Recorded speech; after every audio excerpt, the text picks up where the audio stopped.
नमस्कार दोस्तों, स्वागत है आप सभी का। इस वीडियो में हम बात करेंगे मिशन एसपी डेस्टो के बारे में, जिसको यूरोपियन यूनियन ने शुरू किया है रेड सी में। क्यों शुरू किया? ताकि अपनी जो कमर्शियल वेसल्स हैं उसे प्रोटेक्ट किया जा सके, बेसिकली हाउथी रेबल्स जो कि यमन में पाए जाते हैं उनसे। तो इससे रिलेटेड सारे इंपॉर्टेंट फैक्ट्स को हम इस वीडियो में कवर करने वाले हैं। आप इस वीडियो को अंत तक जरूर देखिएगा। चैनल पर नए हो तो सब्सक्राइब अवश्य करिएगा। Politics, economy, geography, geography, science, environment, technology की तमाम वीडियोस के लिए हमारी प्लेलिस्ट को जरूर चेक करिएगा। आप किसी भी एग्जाम की तैयारी कर रहे हो, हमारी प्लेलिस्ट करंट अफेयर की बाकी वीडियोस को देख के आपको काफ़ी हेल्प मिलने वाली है। इससे समय निकाल के हमारे चैनल को जरूर चेक करिएगा। चलिए शुरुआत करते हैं। देखिए, यूरोपियन यूनियन ने अभी हाल ही में मिशन एसपी देशों की शुरुआत करी है। इसका एम है कि रेड सी में, आगे हम देखेंगे रेड सी के बारे में, तो रेड सी में जो इनके कमर्शियल वेसल्स हैं यूरोपियन यूनियन के कंट्रीज़ के, उसे प्रोटेक्ट किया जा सके। किससे? ईरान बैक्ड हाउथी रेबल से। तो यमन में बेसिकली हाउथी रेबल्स हैं जो कि वहाँ की यमन की जो गवर्नमेंट है उसके खिलाफ लड़ते हैं। तो यमन के जो हाउथी रेबल्स हैं उनका समर्थन करता है ईरान, और जो वहाँ की गवर्नमेंट है उसका समर्थन करता है सऊदी अरेबिया। तो ये भी आप ऐसा मान सकते हो कि ये एक सॉर्ट ऑफ कोल्ड वॉर चला हुआ है। लेकिन हाँ, हाउथीज जो हैं वो एक बहुत ही बड़ी प्रॉब्लम है, ना सिर्फ यमन की गवर्नमेंट के लिए, बल्कि कुछ समय पहले हमने अरब कंट्रीज़ में भी 2-3 बार हाउथी रेबल्स के द्वारा कुछ अटैक जो हैं वो देखे हैं। तो यहाँ पर ये एक अलग संघर्ष चल रहा है यमन में हाउथीज़ और वहाँ की गवर्नमेंट के बीच में, और काफ़ी इंटरनेशनल प्लेयर्स वहाँ पे अपने अपनी भूमिका निभा रहे हैं। तो हाउथी रेबल्स जो ईरान के द्वारा बैक किए जाते हैं, वो इनकी कमर्शियल वेसल्स को अटैक ना कर पाएँ रेड सी में, तो उसके लिए मिशन एसपी देशों की शुरुआत करी है यूरोपियन यूनियन ने। अब देखिए, यहाँ पे ये छोटा सा मैंने ये ड्राइंग बनाई है आपको समझाने के लिए रेड सी के बारे में। ये है आपकी रेड सी। अब हम देखते हैं इसके आसपास कौन कौन से देश हैं। तो यहाँ पे आता है आपके पास सऊदी अरेबिया, फिर ये आता है यमन। यहाँ पर हैं हाउथी रेबल्स। फिर ये आता है इरिट्रिया, ये आता है आपके पास सूडान, ये आता है इजिप्ट, और यहाँ पे आ गया छोटा सा जिबूटी। ये छोटा सा देश है जिबूटी।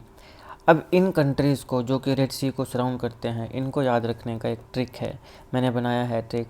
तो ये ट्रिक जो है ये है यस सईद।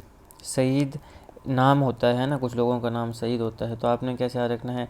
यस सईद, ये मैंने बनाया है। अगर आपको ये अच्छा ना लगे, कोई और आपको अच्छा लगे, तो आप वो भी अपने हिसाब से बना सकते हैं, और अगर आप शेयर करना चाहें तो कमेंट बॉक्स में भी शेयर कर सकते हैं। तो कंट्रीज़ जो कि रेड सी को सराउंड करती हैं, उनको याद रखने का क्या ट्रिक है? यस सईद। तो यहाँ पे यस से, वाई से आता है यमन, ये देखिए यमन। फिर ई से आता है इरिट्रिया, ये देखिए इरिट्रिया। फिर एस से आता है सूडान, ये देखिए सूडान। फिर एस ए, ये एस से साथ में देखना आपने, सईद का एस से। इससे आता है सऊदी अरेबिया, ये है सऊदी अरेबिया। ई से आता है इजिप्ट, ये है इजिप्ट। और डी से आता है जिबूटी, ये है जिबूटी। यहाँ पे देखो, ये जो यहाँ पे ऐसे ये जो कंट्री आपको दिख रहा है, ये है जॉर्डन, ठीक है। और ये जो दिख रहा है ये कौन सा है? ये है भैया इसराइल। आजकल आप सब जानते हैं युद्ध चल रहा है। इसराइल के ऊपर सबसे पहले हमास ने 5000 रॉकेट दागे थे हमास को, और ये जो 5000 रॉकेट दागे गए, इसको मैंने अच्छे से अलग वीडियो में कवर किया है। फिर अभी हजबुल्ला के साथ युद्ध चल रहा है, तो हजबुल्ला कैसे बना उसको मैंने अच्छे से कवर किया है। इसराइल की हिस्ट्री क्या है, इसराइल कैसे बना, उसको मैंने कवर किया है। अब इसराइल में कई लोग हैं जो ग्रेटर इसराइल की बात करते हैं, तो ग्रेटर इसराइल क्या है, इसको भी मैंने अच्छे से कवर किया है। और बाकी भी कई इंपॉर्टेंट टॉपिक्स हैं, जैसे पैलेस्टीन का इतिहास, अल अक्सा मॉस्क, एक आता है इंपॉर्टेंट आयरन डोम सिस्टम। तो इन सारी चीज़ों को मैं अच्छे से विस्तार से कवर कर चुका हूँ। उसको आप चाहें तो देख सकते हैं, ज़रूर देखिएगा, लिंक मैं डिस्क्रिप्शन बॉक्स में दे दूँगा। तो अब यहाँ पे ये है रेड सी, और इसके आसपास जो कंट्रीज़ जो इसको सराउंड करती हैं, उनको याद रखने का ट्रिक क्या है? यस सईद। वाई से आ गया यमन, ई से इरिट्रिया, एस से सूडान। सईद में एस से आ गया सऊदी अरेबिया, ई से आ गया इजिप्ट, और डी से आ गया जिबूटी। अब देखिए, यहाँ पे यूरोपियन यूनियन अपने वॉरशिप्स को और जो एयरबोर्न अर्ली वार्निंग सिस्टम है उन्हें रेड सी में भेजेगी, गल्फ़ ऑफ एडान और उसके आसपास के वाटर्स में। तो अभी तक इस मिशन में कौन कौन से कंट्रीज़ हैं जो कंट्रीब्यूट करने वाली हैं? फ्रांस, जर्मनी, इटली और बेल्जियम। एस्पिड्स वेसल जो हैं, इनकी ऑपरेशनल कमांड सेंटर कहाँ पे होगा? ग्रीक सिटी लारिसा में होगा। यहाँ पर हाउथीज़ के ऊपर फायर तभी किया जाएगा अगर हाउथीज़, इनकी जो कमर्शियल वेसल्स हैं, इनके ऊपर सबसे पहले अटैक करते हैं। तो अगर वो अटैक नहीं करते हैं तो हाउथीज़ के ऊपर अटैक नहीं किया जाएगा, लेकिन अगर हाउथीज़ अटैक करते हैं तो फिर उनके ऊपर फायर किया जाएगा, लेकिन प्रीएम्प्टिवली शूट नहीं किया जाएगा। यानी कि अगर हाउथीज़ अटैक नहीं करते हैं तो उनके ऊपर अटैक नहीं किया जाएगा। ये जो मिशन है इसको 1 साल के लिए प्लान किया गया है, लेकिन आने वाले समय में इसको 1 साल के बाद रीन्यू भी किया जा सकता है। अगर हम रेड सी की बात करें, यहाँ पे रेड सी और यहाँ पे मैंने क्या बताया आपको, यस सईद कंट्रीज़ जो कि रेड सी को सराउंड करती हैं। यस सईद तो वाई से आ गया यमन, ई से आ गया इरिट्रिया, एस से आ गया सूडान, फिर एस से आ गया सऊदी अरेबिया, ई से आ गया इजिप्ट और डी से आपके पास आता है जिबूटी। देखिए ये सेमी इनक्लोज्ड इनलेट है या एक्सटेंशन है इंडियन ओशियन की, बहुत इंपॉर्टेंट है। सीधा सवाल पूछा जा सकता है कि रेड सी कौन सी ओशियन का सेमी इनक्लोज्ड इनलेट या एक्सटेंशन है, तो ध्यान रखना है कि इंडियन ओशियन का सेमी इनक्लोज्ड इनलेट या एक्सटेंशन है रेड सी, और ये 2 कॉन्टिनेंट्स अफ्रीका और एशिया के बीच में पाया जाता है। वर्ल्ड की वार्मेस्ट सी है ये रेड सी, बहुत इंपॉर्टेंट है, सीधा सवाल पूछा सकता है।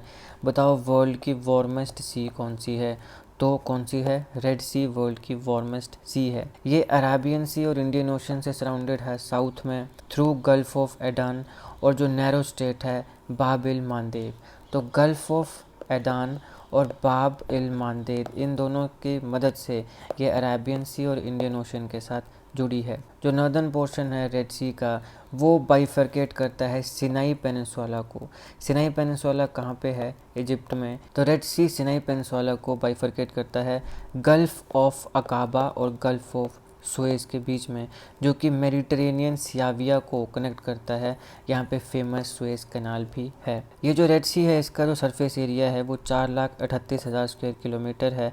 लेंथ इसकी 2,250 या 2,250 किलोमीटर है। अगर मैक्सिमम विड्थ की बात करें तो 355 किलोमीटर्स है, और इस सी का डीपेस्ट पॉइंट जो है वो सेंट्रल सुआकिन ट्रफ है और ये 3,040 मीटर है। तो आपसे पूछा जा सकता है कि रेड सी का जो डीपेस्ट पॉइंट है वो क्या है, सेंट्रल सुआकिन ट्रफ है। या फिर ये भी पूछा सकता है कि सेंट्रल सुआकिन ट्रफ निम्नलिखित में से कौन सी सी का डीपेस्ट पॉइंट है, तो रेड सी का डीपेस्ट पॉइंट है।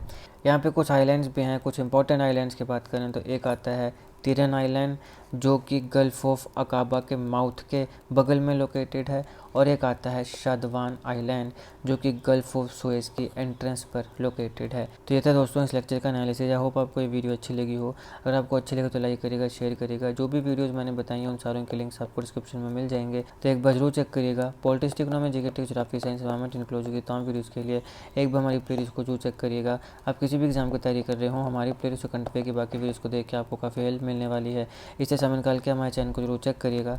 जीके कंठफर, जीके टिक्स ऐसी वीडियोज़ के लिए हमारे चैनल को सब्सक्राइब करिएगा। बेल आइकन को जरूर दबा दीजिएगा ताकि किसी वीडियो की नोटिफिकेशन आपसे मिस ना हो। आपका बहुत बहुत धन्यवाद।